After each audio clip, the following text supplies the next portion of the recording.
Actually, though, Mr. President, I'm wrong. This is not a gift to the billionaire class. They paid for it.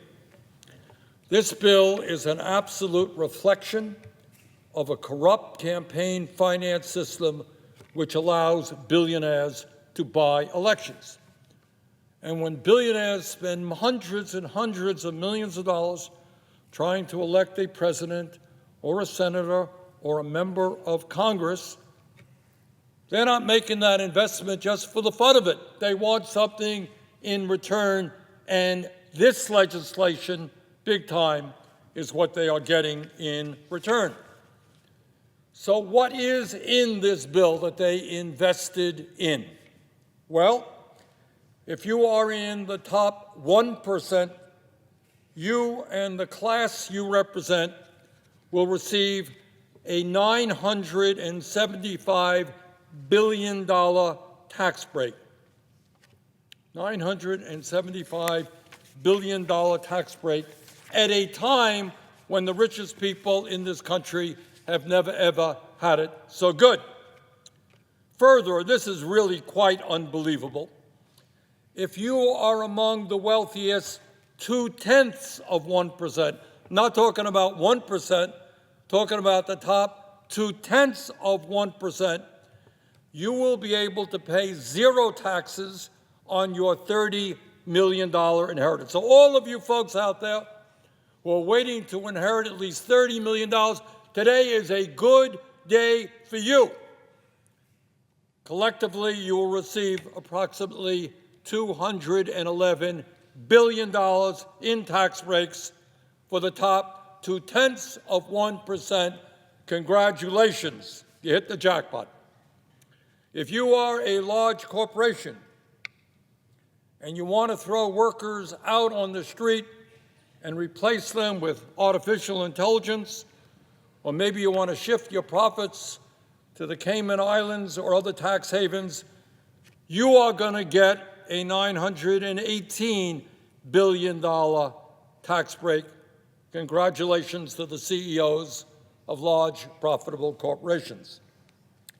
But while the rich and large corporations make out like bandits in this bill, what does it do for low-income and working families? Well, let me say a few words on that. If you are concerned about health care, which I suspect that everybody in the world is, this bill throws over 16 million people off the health insurance they have, according to the Congressional Budget Office, by cutting Medicaid and the Affordable Care Act by over $1.1 trillion. In other words, the top 1% getting a $975 billion tax break, and that is coming directly by throwing 16 million people off of the health insurance they have. This bill, for the first time, forces millions of Medicaid recipients who make as little as $16,000 a year to pay a $35 copayment every time they visit a doctor's office. So what is the impact of all of that? You throw 16 million people off health care. You force people who don't have any money pay a $35 copayment. So what's the impact of it? Well, this is not my view. This is what the Yale School of Public Health and the University of Pennsylvania determined based on a study that they did. And this is the result. And it is almost so horrific, so grotesque, that it is difficult to speak about. But they estimate that if this bill goes through with all of these cuts in health care, if 16 million people are thrown off of the insurance they have, over 50,000 Americans will die unnecessarily every year. 50,000 Americans will die unnecessarily in order to give tax breaks to billionaires who don't need them. In other words, this bill is literally a death sentence for low-income and working-class people. Further, if this legislation is enacted, rural hospitals all over the country, and I come from one of the most rural states in America, rural hospitals are already struggling. But when you make massive cuts to Medicaid, many of them are going to shut down or not be able to provide the level of services they do today. In other words, this bill would be a disaster for rural America. It would also make massive cuts to community health centers and nursing homes who are very heavily dependent upon Medicaid funding. Bottom line is that this legislation is the most significant attack on the health care needs of the American people in our country's history.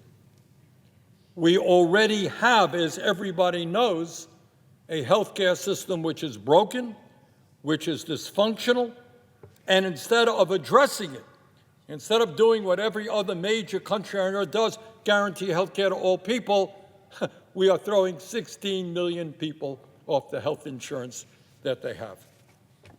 But it's not just health care. The future of America rests with our children. And yet, in a nation which now has the highest rate of childhood poverty of almost any major country on earth, this bill wipes out nutrition assistance for millions of hungry kids in America. We are literally taking food out of the mouths of hungry kids to give tax breaks to Mr. Bezos and Mr. Musk and Mr. Zuckerberg and the other multi-billionaires. If we understand that if we're going to compete effectively in the global economy, we need to have the best education system in the world, this bill makes $350 billion in cuts in education, with the result that working-class kids will find it much harder to get the higher education they need to succeed in life. If you are concerned about the existential threat of climate change, and we're seeing heat waves right now all over the world, this bill decimates investments in energy efficiency and sustainable energy like wind and solar, and moves us in exactly the wrong direction with regard to energy. If you are concerned about our role in never-ending wars, this bill makes a bad situation even worse by handing out another $150 billion to the Pentagon, a 15% increase in an already bloated Pentagon budget. We don't have enough money to feed hungry children. We don't have enough money to make sure that people continue to have the health care that they need. Don't have enough money to make sure the kids can get a decent education. But somehow the military-industrial complex is going to get another $150 billion, 15% increase. Mr. President, in my view, nobody in the Senate or the House should vote for this legislation, and I applaud all of the Democrats for voting against it, and I want to congratulate two Republicans, Senator Paul and Senator Tillis, for voting against it for different reasons, by the way, than I have.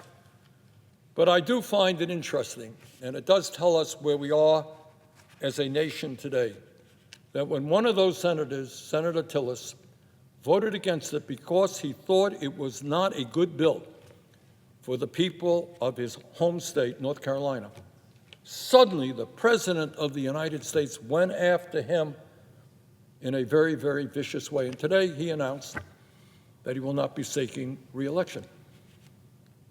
So it appears now that the Republican Party has really become a party of the cult of the individual. The only thing you have to do now as a Republican is say, I agree with President Trump. I love President Trump.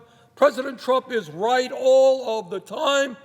Hey, that's all you got to do now to be a good Republican. There was a day when Republicans and Democrats understood that they were elected by their constituents. Yeah, you want to work with the president of your own party, nothing to do about that.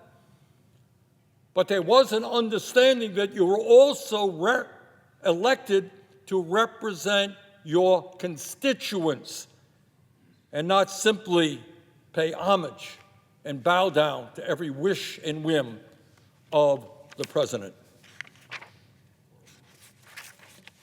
Mr. President, during the vote-a-rama, I will be offering several amendments, which I hope will win support.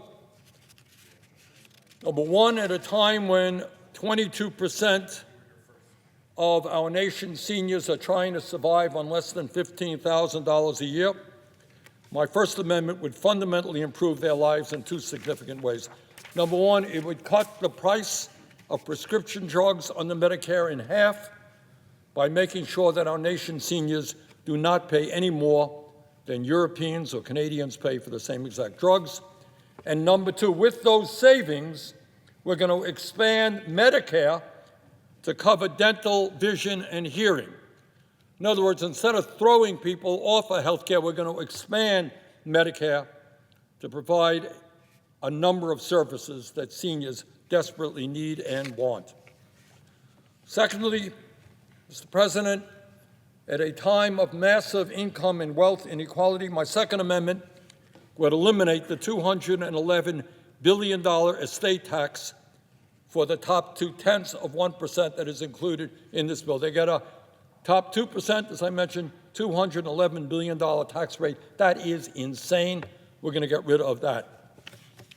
And lastly, at a time when we spend more on the military than the next 9 nations combined, at a time when the Pentagon cannot account for trillions of dollars in assets, we are going to end the provision that allows the Pentagon to receive another $150 billion.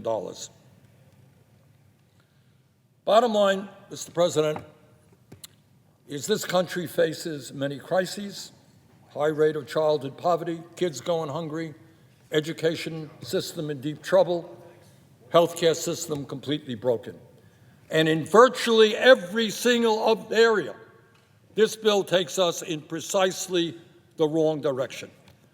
When the wealthiest people in this country have never, ever had it so good, it is totally insane to be offering them $1 trillion in tax breaks so that we can cut health care, education, and nutrition.